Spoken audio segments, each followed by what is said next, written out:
Hello ladies, I'm Ruchita and I welcome you to another fab episode of FOMO, Fashion on My Own. We ladies have a common problem, an overflowing vanity bag full of products that we don't even know what to do with. But don't worry, in this video, I'm going to share with you the basic makeup products that you need to own to look awesome, and also there's a giveaway at the end. So keep watching. You must have heard by now that you should pick up a foundation according to your undertones, like warm, cool, etc., which can be quite confusing. I think the best way to pick up the perfect shade for you is to leave it to the professionals. Go by any cosmetic store, stop there and ask for help to find your shade. If you're on your own, then I would suggest that swipe a few colors vertically across your jawline and whichever is the least visible is your best bet. After cleansing and moisturizing your face, apply the foundation with the help of your fingers onto areas that need it the most, like the dark circles, uneven spots, ruddy cheeks, and blend it gently. Makeup shouldn't look made up. It should look natural and effortless. Translucent face powder can help you get that effortless look. Also, it controls shine and oil. Apart from that, it sets the foundation and concealer so that they last longer and don't streak. For an on-the-go makeup bag, choose pressed powder instead of loose powder, as it's less likely to leak out all over the bag. A right shade of blush will make you look like you're blushing, not like you're wearing blush. Always go for lighter shades if you want a natural look and avoid blush with shimmer. Use a blush brush to swipe the color across the apples of your cheeks.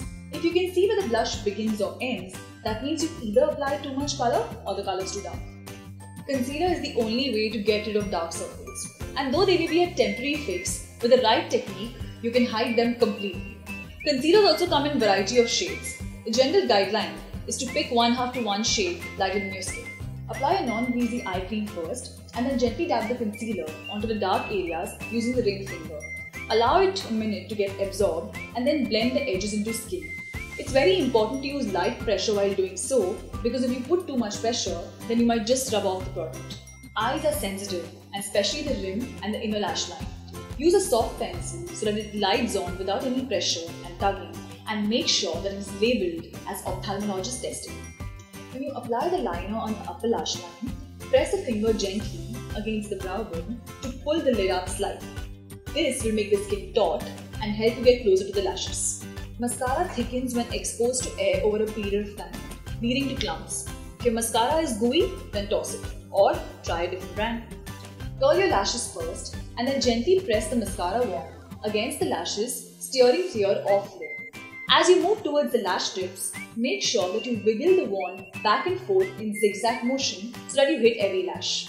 As most eyelashes grow outward and not upward, applying the mascara before curling the lashes won't have the same effect. Never curl the lashes after applying the mascara, because they will stick to the tube and end up getting yanked out. Place as close to the base as possible. Without catching the eyelid, press for a few seconds and then press a few more times along the middle of the lashes if required. Some eyeshadows are very visible, while others make us look like we are headed to a concert. A perfect everyday eyeshadow is the one that is a few shades darker than your original skin tone, like a light brown or soft plum for dark skin, a taupey grey for medium skin, and a light apricot for fair skin. Use a soft eyeshadow brush to sweep the shadow across the lids, blending into and above the creases. Make sure that you use light and feathery strokes so that there are no hard lines. Polished lips will not only complete an overall makeup look, but also it can stand out as attention grabbers itself. If you're deciding to choose between a lipstick or a lip gloss, lipsticks are opaque and will help your lips stand out more, but also depends on the color. Lip gloss will add shine to your lips and will make your lips look plumper. If you're deciding which lip color to choose, then check this out.